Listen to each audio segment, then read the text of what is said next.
অনেকবারের সাথে যখন আমার দ্বিতীয়বার দেখা হয়েছিল তখন সময়টা ছিল বড় অদ্ভুত। আমরা হাইওয়ের উপর দিয়ে অনেক দূরে একটা অনুষ্ঠান করতে যাচ্ছি। লাল আকাশ, সন্ধে হয়ে আসছে, দুপাশে ফাঁকা মাঠ।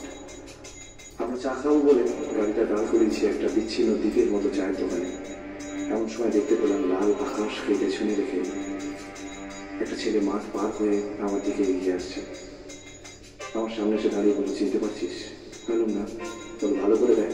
আমি সেই চুরি যাওয়া আলো তোকে চিনলাম, আমার বন্ধু অনেকবার। আমার চোখের সামনে পুরোনো দিনগুলো ছায়াছবির মতো ভেসে উঠছে।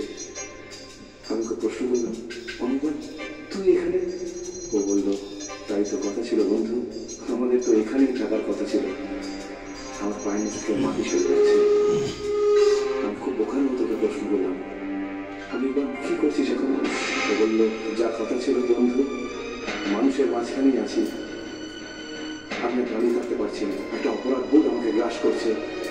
ও বলল, তো দেরি হয়ে গেছে। আমি গাড়িতে গিয়ে বসলাম। ও জানলার কাছে এসে বললো, এখন তো তোর নাম হয়ে গেছে, তুই তো বিখ্যাত হয়ে গেছিস, সুখেই আছিস, কি বল? আমার গাড়ি স্টার্ট নিয়ে নিয়েছে। অনেকবার আমার জীবন থেকে মিলিয়ে যাচ্ছে। অনেকবারের শেষ কথাগুলো আজও আমার কানে হালপিনের মতো বেঁধে, সুখেই আছিস, সুখেই আছিস।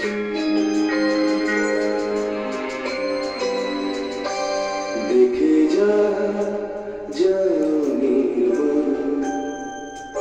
কি সুখে রয়েছে, দেখে যা কি সুখে রয়েছে, কি সুখে রয়েছি আমি, কি সুখে বেঁচেছি কি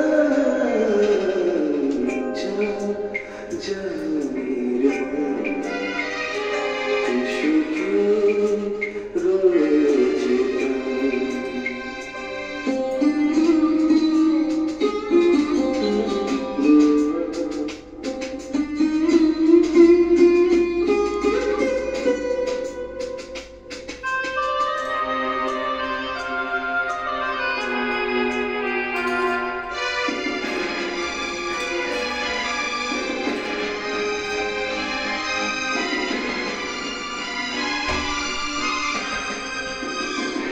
সেদিনের মিটিংয়ের মাঠ, সেদিনের কলেজের স্থান, সেদিনের মাতার পদক্ষেপ,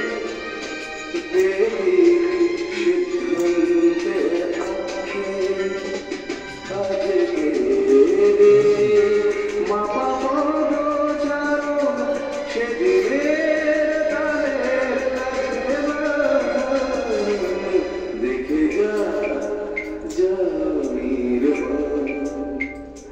কি সুখে রয়েছে, দেখে